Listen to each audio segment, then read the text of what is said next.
Hello, and welcome to Scenario Planning in 10 Steps, the 39th episode in our Crossing Thin Ice podcast series brought to you by Actuarial Risk Management. My name is Max Rudolph, and as always, I'm joined by Dave Ingram.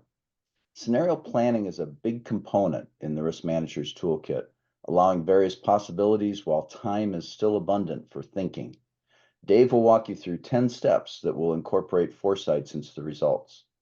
Before we go on, I want to mention that nothing we say here is intended to be investment advice. We are here to provide educational material for risk managers. You can find all our podcasts on our Podbean homepage or your favorite podcast service. We hope you'll also take advantage of our free newsletter and webcast for additional education on various risk topics. Let's get started learning about the 10 steps to success.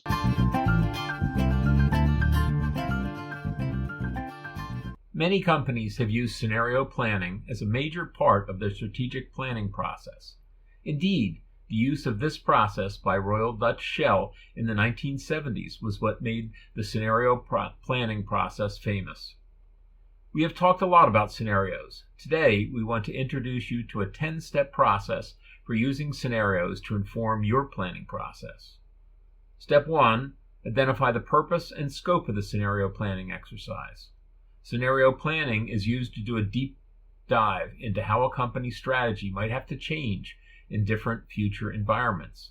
But scenario planning can also be used with risk management to look at emerging risks, for crisis preparation, and for any other forward-looking activities within a company. A scenario planning exercise can either be charged with identifying different arenas for their investigation, or they may be convened with a charge to look at a particular individual predetermined change in the environment. Step 2, assemble a team for the scenario planning. You always want this work done by a group, and you always want that group to be as diverse in terms of viewpoint and experiences as possible. The whole point of scenario planning is to get people thinking about something that hasn't happened, but that could happen. You do want someone there who's an expert on doing things the way we have always done them, so that the process doesn't go totally off the rails, looking at solutions that are impossible to execute. But you are looking for possible, mostly or even totally new responses. Most often, the thinking of someone who is not totally in the weeds can spark ideas about these new solutions.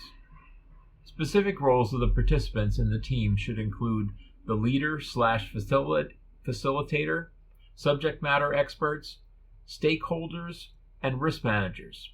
Someone needs to be responsible for documenting and communicating the process, in addition to the folks whose role is to provide those variety of perspectives. Step 3, identify potential drivers of change.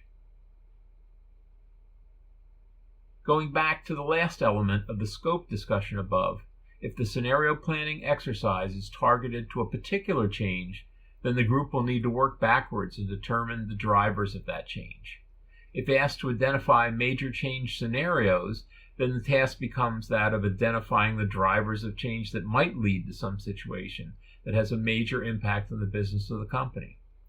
These drivers could be economic, technological, political, environmental, demographic, competitive, or other factors. Step 4, develop the scenarios. I've often started a scenario development process by defining 2 or 3 different degrees of change for each of the potential drivers. Then I look at the possible combinations of those situations. For example, I was looking at 4 drivers: levels of debt, climate change, demographic changes, and technological development for a scenario process. Then I looked at 3 levels of change for each. Things get better, they stay the same, or get worse for debt and demography. Things stay the same, get worse, or get much worse for climate. Slow development, moderate development, and rapid development for technology. There are 81 combinations then. From these combinations, I would then pick 8 to 10 different combinations and look to choose 3 or 4 for the planning exercise. I usually try to use the idea that I have described previously of looking at 3 levels of likelihood in making my choices: normal volatility, realistic disaster, and worst case scenarios. Care should be taken to involve all of the diverse voices from the team in the process of envisioning and choosing the scenarios to work with. Step 5, analyzing the impact. With a short list of scenarios in hand, the group would now proceed to analyze the impact of each scenario. If this exercise is for an insurance company, the impact on growth, profits, assets, claims, reserves, expenses, and overall employment should probably be assessed by the team. It is good to have some scenarios that result in very little trouble for the company, some that might disrupt earnings significantly, and some that might threaten the adequacy of capital. Disruption of plans in other ways should be considered as well. Step 6, identifying early warning signals. While the team has their heads under the hood, looking at the details of the scenario, it might be helpful to think about the signals that could be a warning sign that a major problem is on the way. This is why the 3 levels of likelihood are helpful. They can be used to identify those early warning signals. The scenarios are all imaginary right now, but we definitely need to know when one might be becoming real so that we can start to prepare. In step 7, we look to develop strategies. For the scenarios that show significant adversity for the company, the team will develop potential new strategy shifts that would reduce the adverse impact of the scenario. That might involve small modifications to existing strategies, or it could require stopping one or more of the main strategies, either temporarily or permanently, or adopting a new approach to risk mitigation. Step 8, stress test the strategies. For each scenario where an alternate strategy is wanted, the potential strategies need to be assessed, looking at the same factors that led to the concerns about the scenario in the first place. If the strategies fail to resolve those concerns, then go back to the drawing board and look for alternate strategies that try different changes or different severity of changes to company strategies and risk mitigations, or at least more of the same kind of changes. In step 9, communicate the findings. Communicate the findings of a scenario planning process must get the audience to understand the concerns raised from the scenarios and the importance of the strategies that are found to alleviate the issues from the scenarios, without making them listen to a blow-by-blow description of the entire process. The findings of the process need to be simplified down to a few short insights. The stories of the scenarios and the reasons why the company needs to pay attention to these scenarios should be told. Finally, the suggestions of those triggers that the company should be on the lookout for, along with any other suggestions of any other sorts of readiness that is needed. Finally, step 10, create an implementation guide. If in the planning process the company decides to accept the recommendations of the scenario planning team and to incorporate the idea of readiness for one or several of the scenarios that were studied, the team needs to prepare a preliminary implementation guide for the alternate strategies to include detailed instructions in how to put these changes to the strategies or new strategy mitigations in place. It is recognized that it is highly unlikely that whatever happens will probably not match up exactly with any of the studied scenarios, so these implementation plans should also indicate likely places where they will need to be modified to reflect the actual situation on the ground. This has been a quick summary of the steps to a scenario planning process. Let us know if you would like a text version of this material.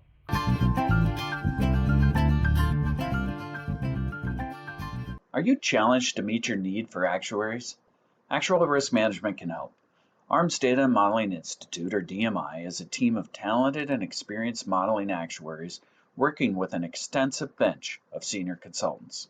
ARM will partner with you to shift all or part of your actuarial and modeling needs to the DMI at a significant cost savings without sacrificing integrity.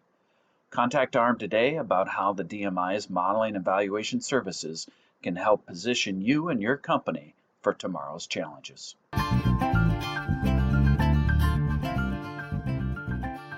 So let's start off by talking about a lot of insurers have about 3 to 5 scenarios. Should they all be the same, or should they each look at different ones? No, I don't think they should all be the same. I don't even think the company should necessarily use the same ones from year to year.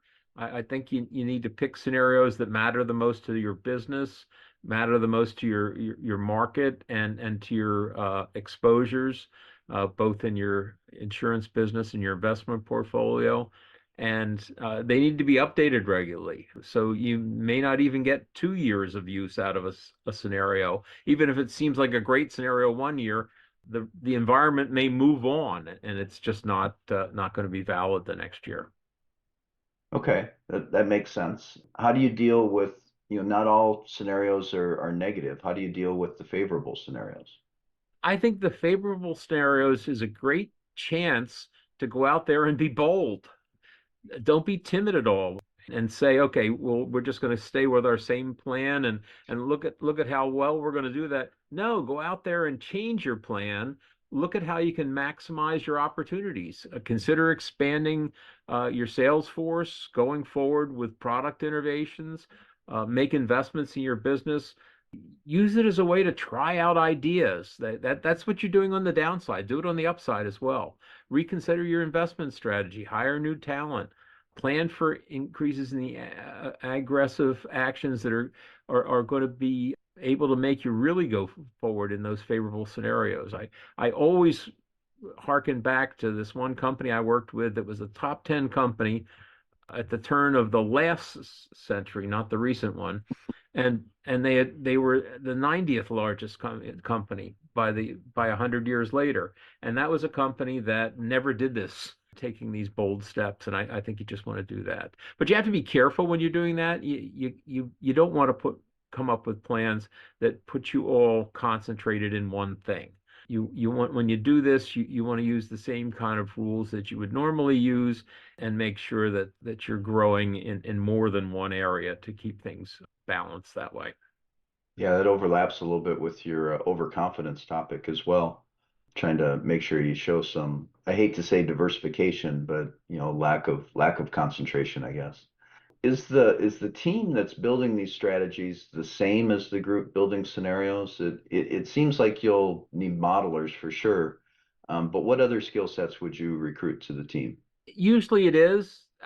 That's I think more tradition than anything.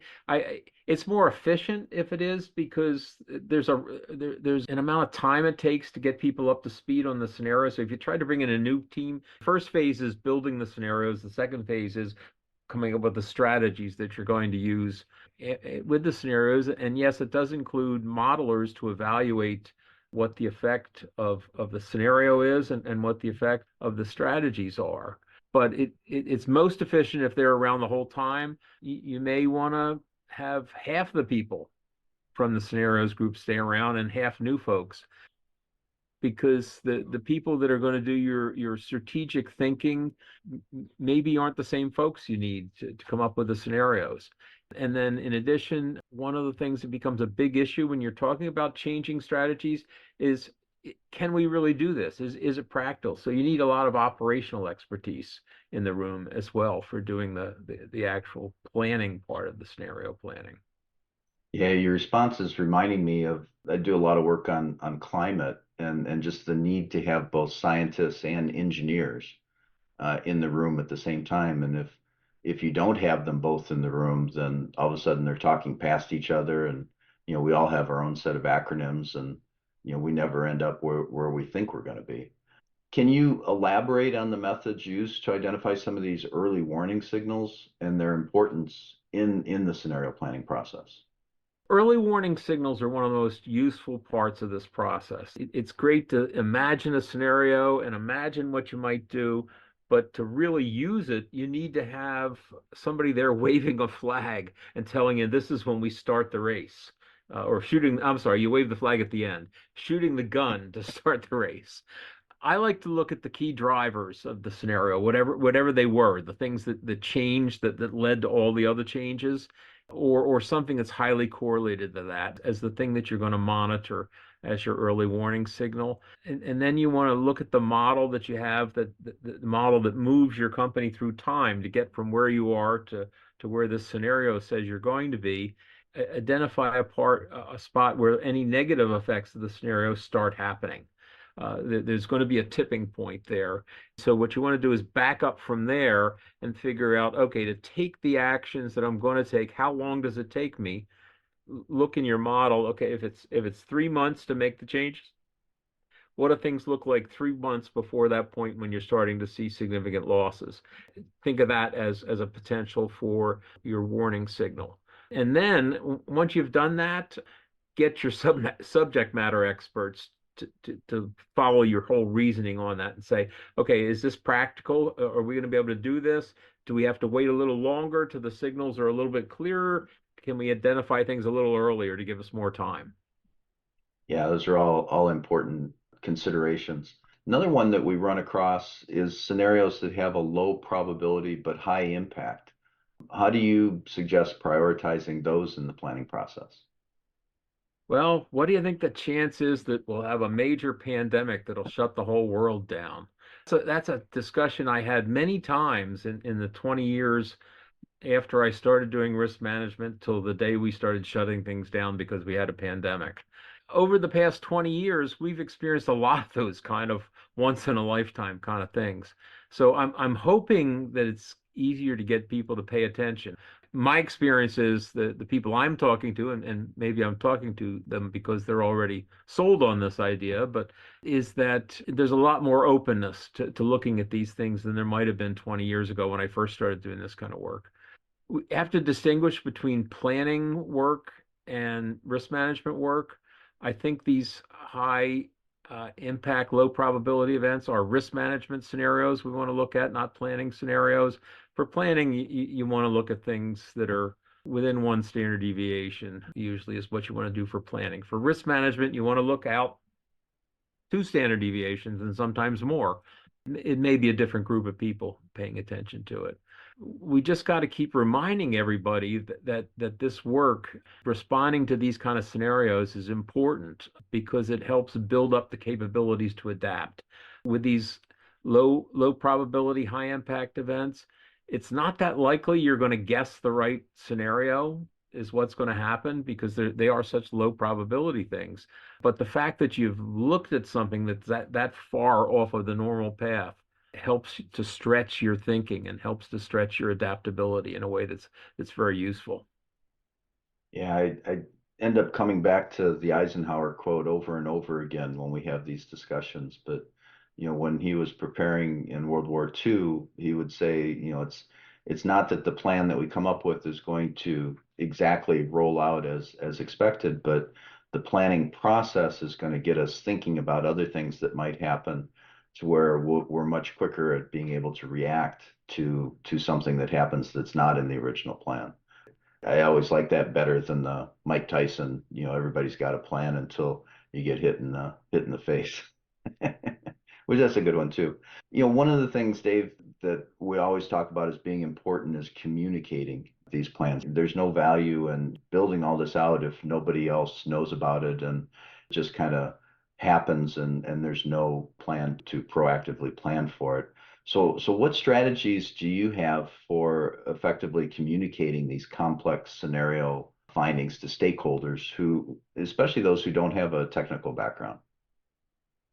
My favorite thing to tell people to do is to use storytelling, but stay away from one story. And that's the story of telling them what your group did step by step. Nobody wants to hear that.